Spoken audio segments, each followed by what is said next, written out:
So I thought I would take you through the process that I use for different blending techniques when using alcohol-based markers for doing my illustrations. So there's two main strategies that I use, layering up Promarkers and using Chameleon pens. So the first one I'm going to show you is Chameleon pens. So the way I do this is first I put down a layer of Promarkers because old habits. Also, it just makes things a bit easier because you've got a bit of colour to start with. So the way that Chameleon pens work is that you can place the pen into what they call the blending chamber, and this adds more of the colourless alcohol to the nib of the pen. And then as you colour with it, you put out more pigment gradually over time, getting a really nice even gradient effect.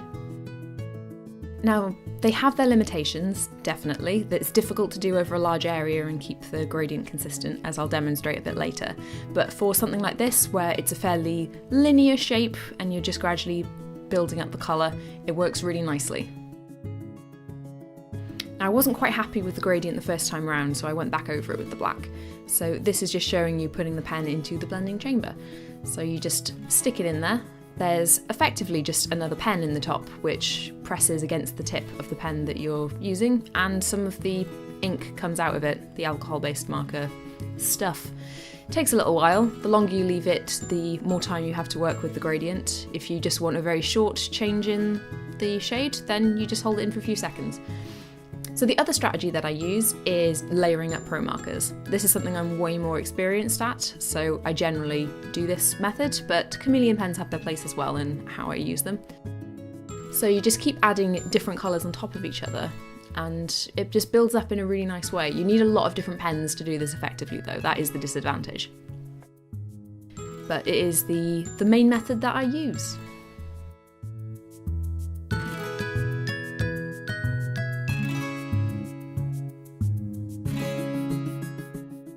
So now I'm going to demonstrate trying to use Chameleon pens over a more complicated gradient.